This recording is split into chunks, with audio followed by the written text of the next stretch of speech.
Mas, de volta, vamos falar sobre o tema que eu teria trazido no mês passado para vocês. Simbiose e novos tempos. Quando surgiram as obras psicografadas por André Luiz, o primeiro, Nosso Lar, em 1943, quase todos nós, inclusive eu, nem estava aqui reencarnado, foi um escândalo, porque ele detalhava realidades do mundo dos espíritos que, no fundo, as pessoas que estavam na Terra não queriam saber. Ainda havia em cada coração, porque a maioria era egressa do catolicismo, do protestantismo, aquela ideia de nuvens no céu, de anjos, de espíritos que mal saíam do corpo já iam caminhando, seguros, aos braços de alguém.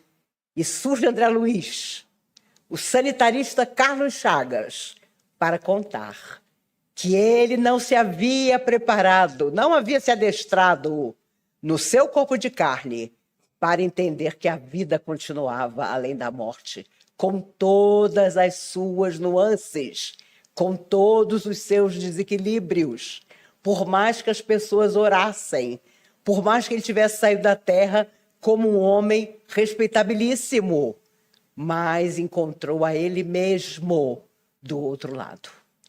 E foi um Deus nos acuda, porque todo mundo tinha ideia de que eram nuvens no céu que nos aguardavam. Depois, nos livros que vieram, Mensageiros, Missionários da Luz, Obreiros da Vida Eterna e, por fim, Libertação, que eu confesso a vocês é o meu favorito. Por quê? Ele começou a falar da ligação profunda que almas que sofrem continuam a ter conosco, mesmo quando nós tentamos manter a nossa mente um pouco mais alta. Se são adversários do passado, eles conhecem as nuances do nosso pensamento, sabem muito bem como nos atingir. Se são encarnados, e o processo de obsessão entre encarnado e desencarnado é muito sério. Entre encarnado e encarnado nem se fala, porque, fulano gosta tanto de mim, eu percebo aquele olhar carinhoso na minha direção. No fundo, fulano, às vezes, está lançando chispas para você. Mas, claro, nós nos iludimos, achando que as pessoas estão trocando conosco a melhor energia. E simbiose nada mais é, resumindo, do que grudar. Grudar a ponto de chegar uma hora que nós não sabemos qual é o nosso pensamento e qual é o pensamento do outro que nos domina, que está em nossa mente como se fosse nosso pensamento. Por isso, também, Sócrates disse há tanto tempo: homem, conhece-te a ti mesmo. Porque quando temos autoconhecimento, sabemos muito bem o que é nosso e o que é do outro.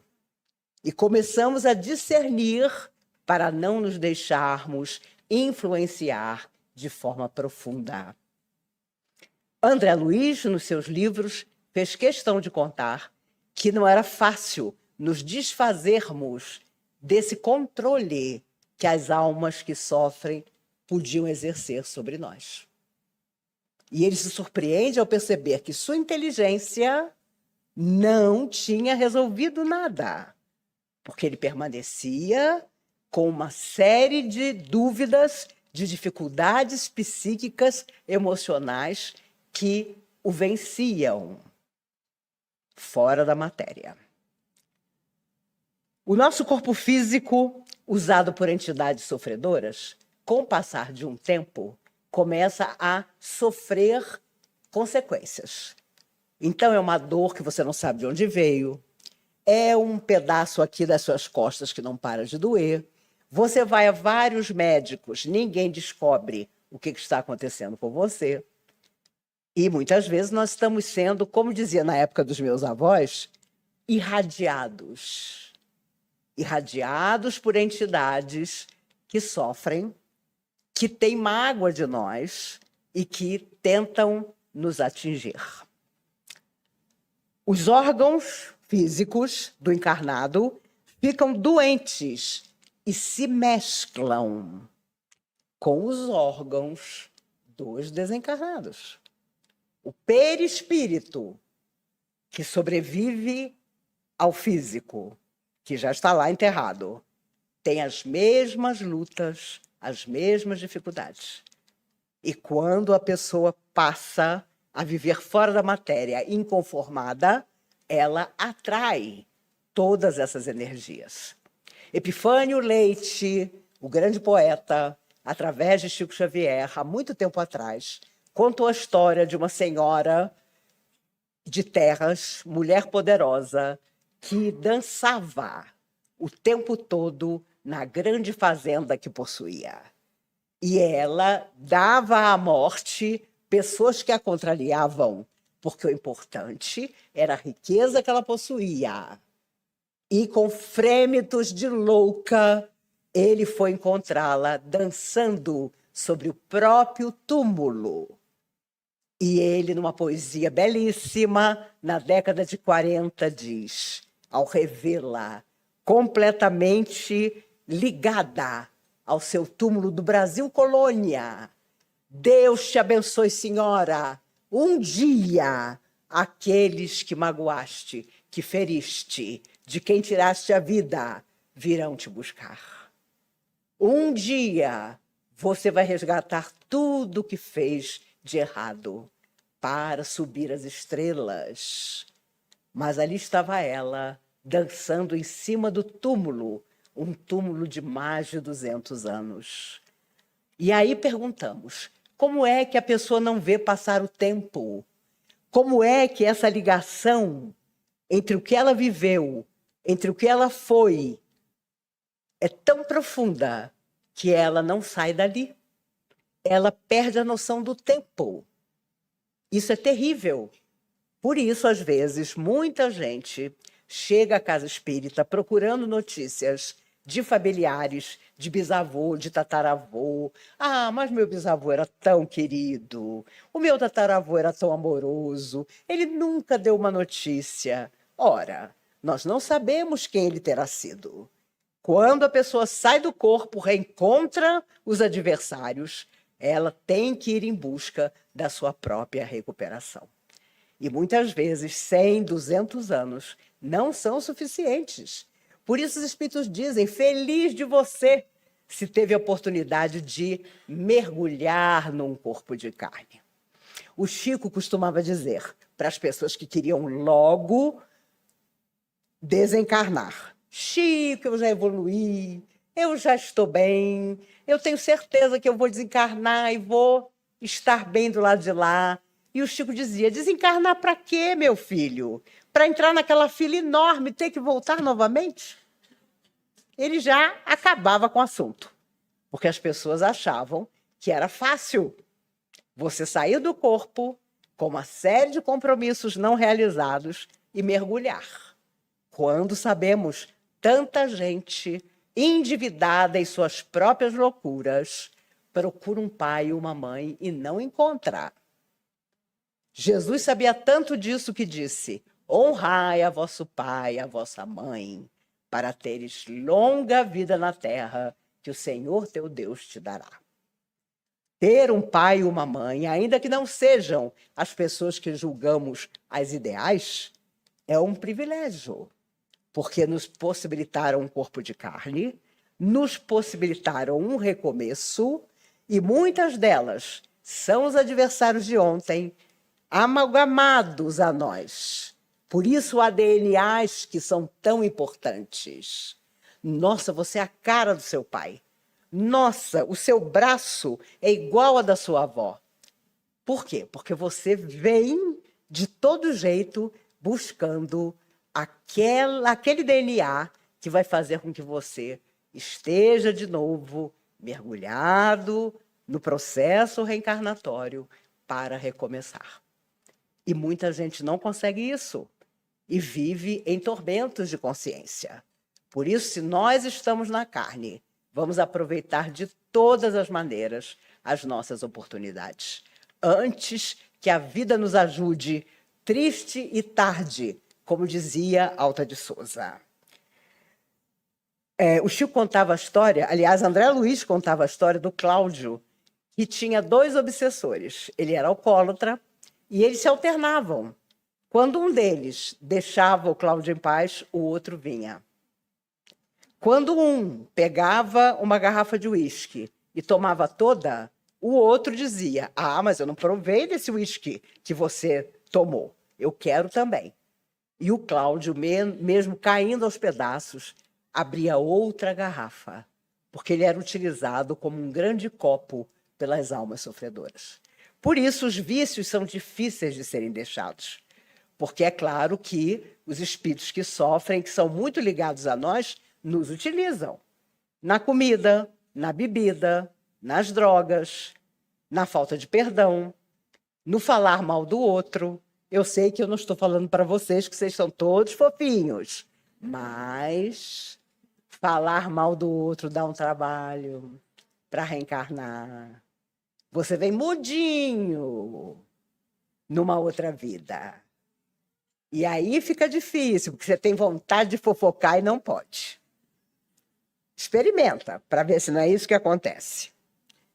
As obsessões duradouras, aquelas que demoram, tem gente que faz tratamento durante meses, durante anos, e sempre os mesmos espíritos a se comunicarem.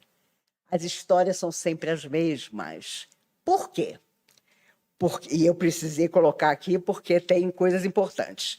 Existe uma identificação por uma energia que nasce da nossa mente, o espírito já nos enxerga de longe, porque há semelhança entre o que está aqui nele e o que está na nossa cabeça. É imediato, ele corre na nossa direção. Aí vem a dor de cabeça, aí vem o mau humor, aí vem a vontade de sair correndo. Gente, você está muito bem, de repente dá uma angústia em você, dá uma vontade de você sair correndo, você não sabe nem para onde. Isso é um processo de influência espiritual negativa tranquilamente. Tranquilamente. Antigamente, aqui na comunhão, quando a pessoa dizia assim, eu estou com uma vontade de sair correndo, a gente já segurava a pessoa. Porque se deixasse, a pessoa saía mesmo. Saía e não sabia nem para onde estava indo, por causa desta carga energética. Já contei tanto para vocês de um rapaz que se comunicou, quer dizer, ele veio e o espírito disse: ele, se quiser, que saia da minha sintonia. Ele está na carne, ele pode fazer isso. Eu estou fora da carne, não posso fazer isso. Então, ele, se quiser, que se distraia com outra coisa. E o Chico costumava dizer que nós queríamos sempre que o espírito sofredor se afastasse de nós.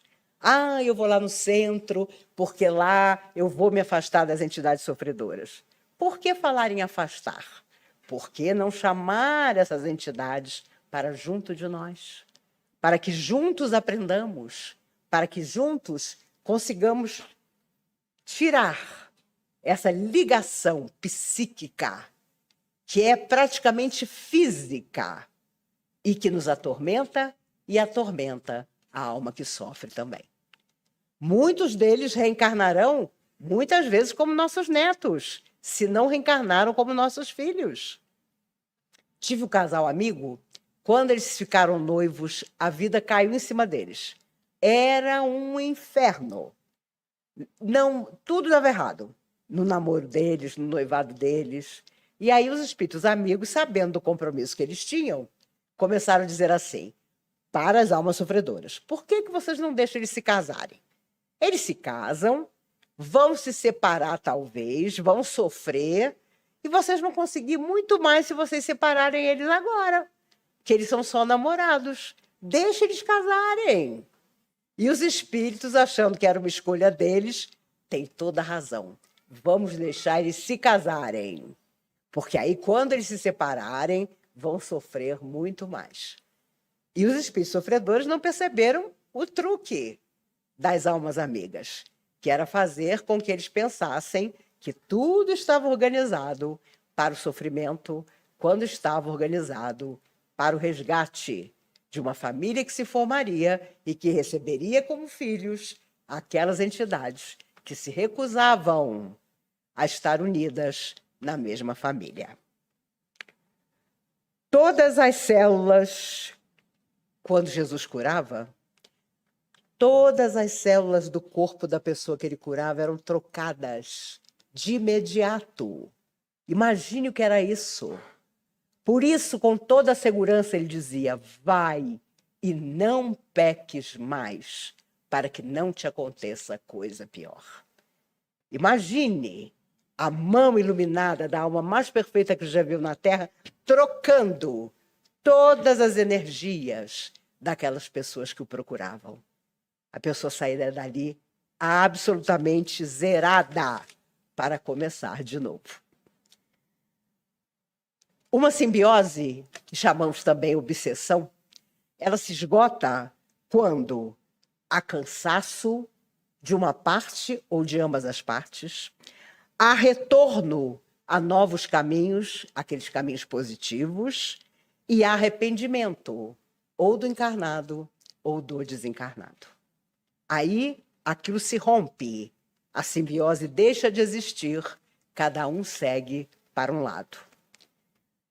A simbiose só se reforça quando há uma semelhança de caráter, há uma intenção semelhante no mal e há uma doença se transformando em dor física. Uma doença psíquica que se transforma em dor física. Quando eu tinha 11 anos, eu fazia o primeiro ano no CASEB. Eu sentava para esperar o meu ônibus e alguém sempre sentava perto de mim e começava a me contar uma dificuldade. Quando a pessoa acabava de contar, eu estava caída de dor de cabeça, de dor no pescoço. E a pessoa dizia assim: eu adoro conversar com você. Eu tinha 11 anos. Porque quando eu converso com você, tudo que eu sinto vai embora. E eu saía capengando, né? E interessante que dor de cabeça é uma coisa que, graças a Deus, eu nunca tenho, mas naquela época eu tinha. Porque era assim que as almas sofredoras chegavam até mim. Isso não tem jeito. Se você tenta ajudar, quem não quer ajuda para aquela pessoa, tenta dominar você. Tenta te desanimar, tenta dizer que não vai adiantar, tenta fazer a pessoa ficar de mau humor quando olha para você. De repente, a pessoa toma horror a você. Isso é muito comum. E não pensem que é com adolescente, não, com criança também. Então é preciso cuidado, porque a nossa mediunidade vem conosco. Ela renasce no nosso processo espiritual. Essa simbiose muitas vezes vem conosco quando nós renascemos no corpo de carne. E precisamos estar preparados para isso. E a única coisa que nos prepara para isso é um pai e uma mãe que nos eduquem para o bem, é um pai e uma mãe que digam que não importa o que aconteça, nós estaremos sempre sendo velados pelas forças do amor. Isso não tem dúvida. Você pode depois passar anos até sem tomar um passe, mas há momento em que você é chamado a essa compreensão das coisas espirituais. Solução. Mudança de vida.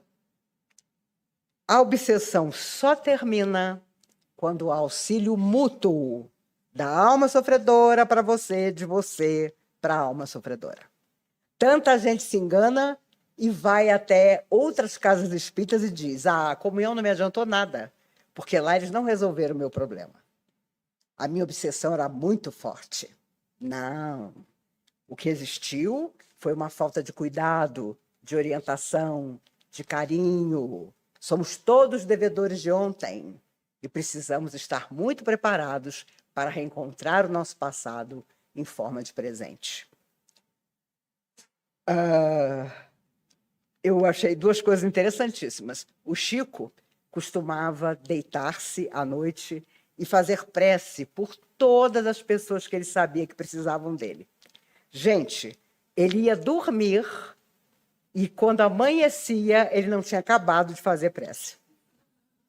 Amanhecia o dia e lá estava ele orando por todas as pessoas. Um dia ele estava alucinado de crise de angina e aparece à frente dele um jovem suicida.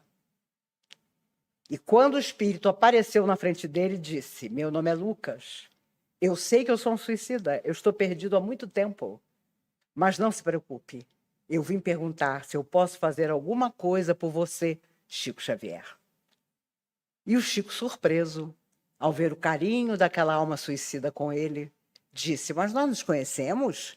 E o rapaz falou: você tem o meu nome no seu caderno. O Chico tinha um caderno muito grosso, onde ele costumava anotar, retirando dos jornais, as notícias de suicídio. E há tempos ele havia anotado o nome desse rapaz, lamentando que ele tivesse tirado a própria vida. E o rapaz apareceu naquela dor pavorosa que o Chico estava sentindo na altura do seu peito, para, de alguma forma, tentar minimizar aquilo. Quando nós sabemos que essa troca está acontecendo, é quando as energias não são nossas. É quando os pensamentos surgem e não são nossos. Aparecem de repente. Aquela coisa que há 20 anos você não pensava, de repente, vem como uma lembrança de mágoa no seu coração. E não duvidem, existe quem nos faça lembrar com mágoa das coisas para tentar nos atingir. Simbiose psíquica também é isso. E nós não podemos deixar que aconteça. É muito interessante porque toda vez que o Chico tinha uma fila, e sempre tinha, enorme na frente dele, a pessoa contava 1000 histórias, ele abraçava a pessoa e dizia: vai com Deus, meu filho, a sua estrada é de luz. Era cada maluco que aparecia, mas ele dizia para todas as pessoas: a sua estrada é de luz. E por quê? Porque ele queria dizer àquela pessoa que, quando ela se liberasse dessas energias tão terríveis, ela encontraria ela mesma, todas as suas dificuldades, todos os seus caminhos. E para buscar novos caminhos, nós precisamos andar pelos antigos caminhos, sem medo de estarmos atropelados pelas ideias negativas. O livro Libertação é extraordinário, porque conta a história de Gregório IX, que foi papa na época da Inquisição. Ele dominava uma região de sombra por 700 anos, sem perdoar de forma alguma tudo de mal que os outros, ele achava, haviam feito a ele. E ele, naturalmente, havia feito a própria sociedade da Terra.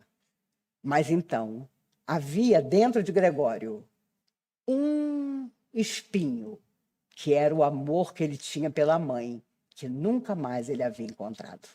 E é por aí que o livro vai, até que a mãe o reencontra. É um livro maravilhoso, uma das obras que Chico escreveu através, que na verdade André Luiz escreveu através do Chico, nos lembrando que, para alcançar novos caminhos, nós precisamos nos modificar. Que não adianta sonhar com outras estradas se tudo não começar dentro de nós.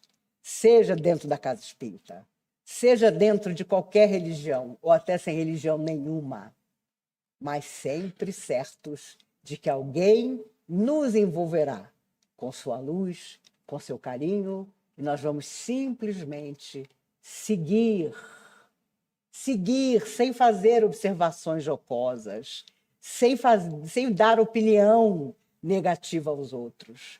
Vamos estar sempre dispostos ao bem. E é isso, principalmente isso, que nos mantém positivos. Não há outra coisa.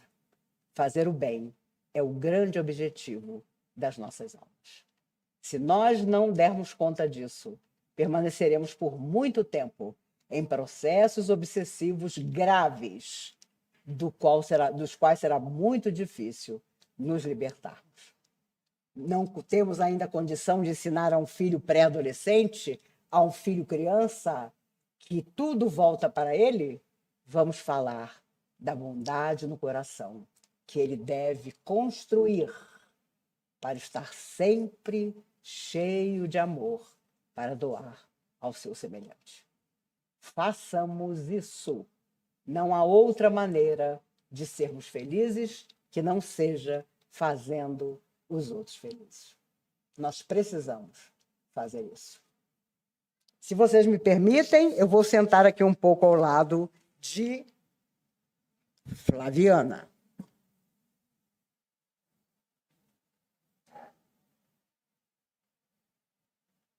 Obrigada. Seguindo o conselho dos médicos, sentiu dor nas costas, senta. Aí eu falo, mas como que eu vou falar sentada? Como muita gente que fala sentada, Maíse. Então, estou aqui sentada para poder ver vocês, porque eu só vou operar minha catarata na outra semana. Gente, eu vou ficar muito metida. Já pensou? Eu olhando daqui e dizendo assim, você lá no último banco, de pullover vermelho, venha fazer a prece de encerramento. Na próxima palestra, ninguém vai usar pullover vermelho. Pode ter certeza. Ó, vem cá, você aí de pullover vermelho. E olha, antigamente, graças a Deus, vocês são anjinhos. Antigamente, as pessoas incorporavam dentro da sala aqui, levantavam e vinham discutir com a gente. E a gente, com toda tranquilidade, discutia, conversava, e eram pessoas, claro, necessitadas, quase todas se tornaram trabalhadores da casa. Por isso que eu digo que hoje é uma beleza a comunhão espírita, porque antigamente, na década de 70, a barra era difícil. O pessoal levantava a mão, você já pensava, o senhor quer alguma coisa? A pessoa fazia cada pergunta. E você dizia, nossa, mas como o senhor é inteligente? E os joelhos tremiam assim, um no outro. Porque a verdade é que todos estamos mergulhados sob uma influência profunda. A influência de quem quer o nosso bem e daquele que não quer. Mas aquele que não quer o nosso bem é sempre um adversário de ontem.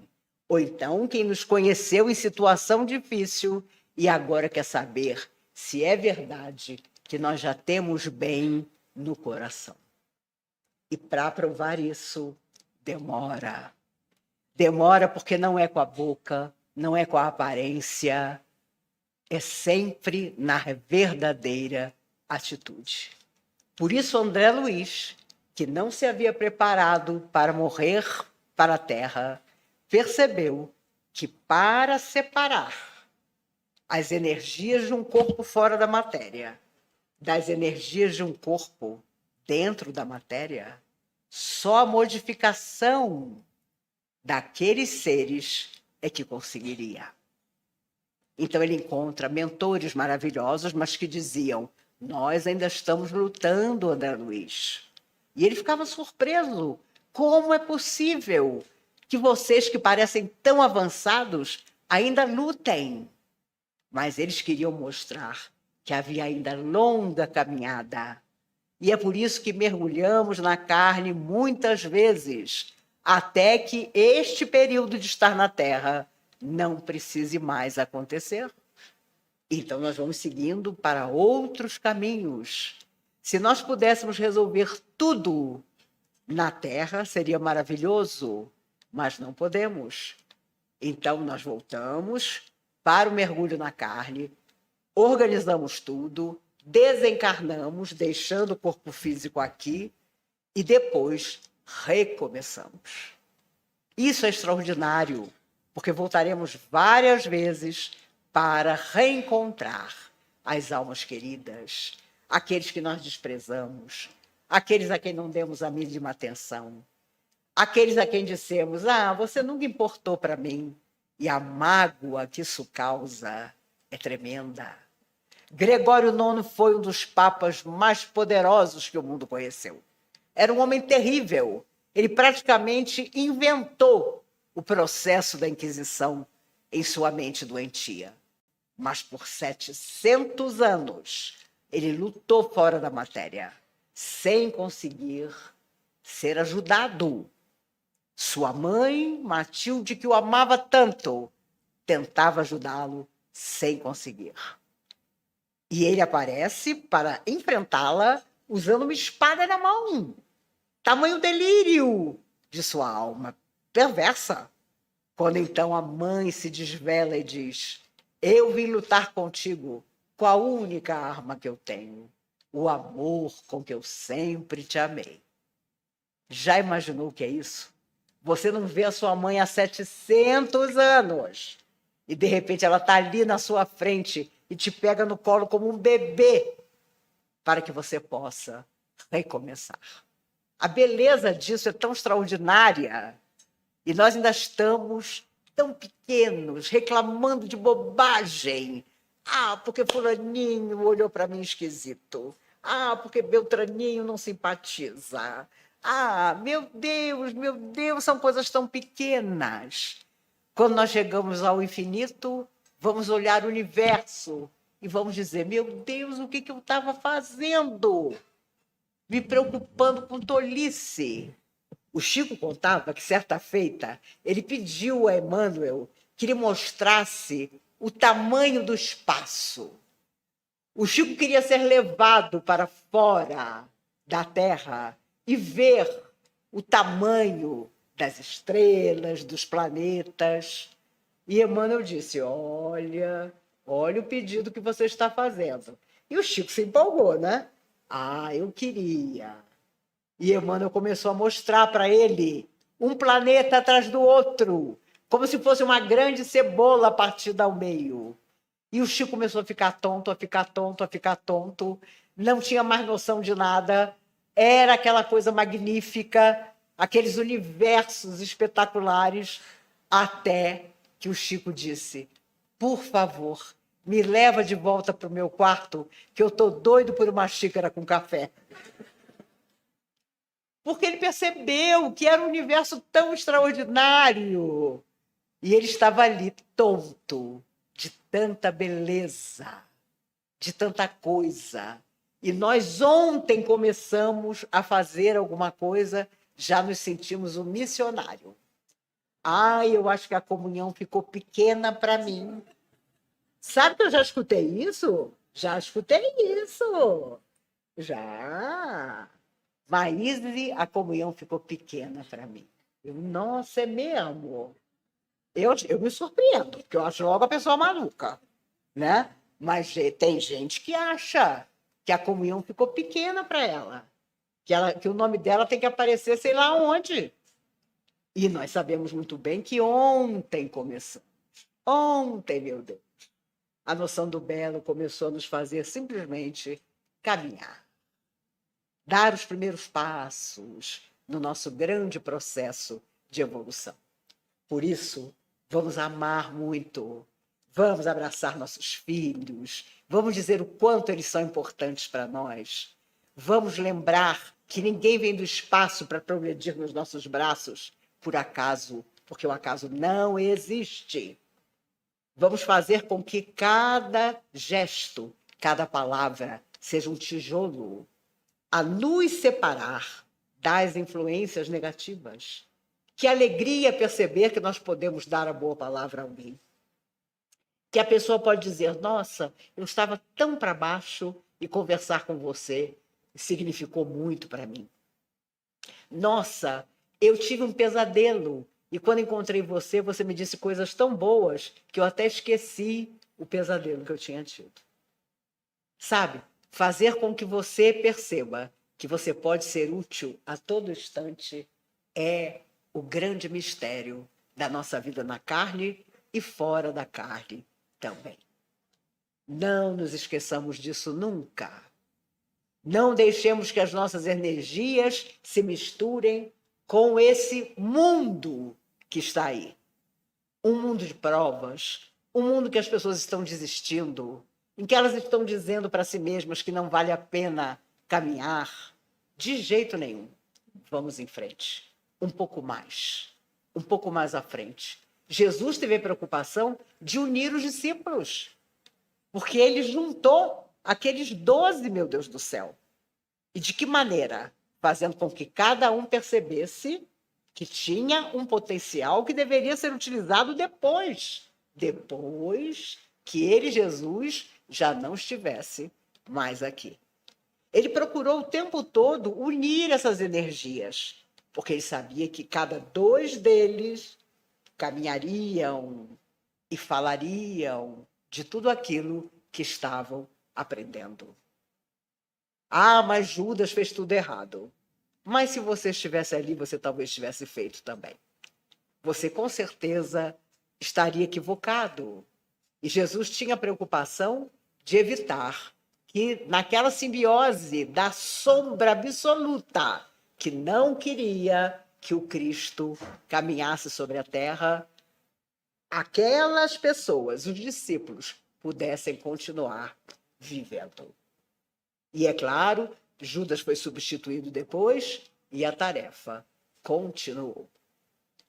E aí a gente pergunta, poxa, mas Jesus se alimentava, claro, ele era convidado a estar na casa das pessoas. Ele comia, ele gostava de determinada fruta e se alimentava dela, mas sempre com a certeza de que aquela energia era utilizada para o bem. Então você não vê Jesus comendo desbragadamente, bebendo desbragadamente.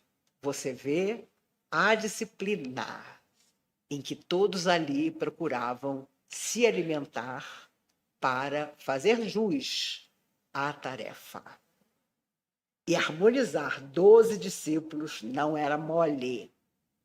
Uma vez, um presidente de centro foi procurar o Chico.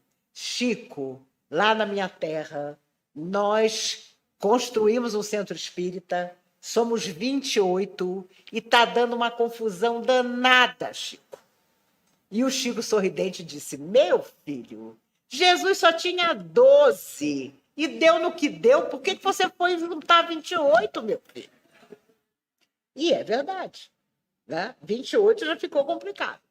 Porque aí um fala do outro, um faz observação sobre o outro, mas, claro, tudo volta àquele desejo que nós temos, fora da matéria, de nos afinizarmos, de fazermos o bem, de termos a boa palavra e de deixarmos sempre uma memória altamente positiva, que é o que vai nos encontrar do lado de lá.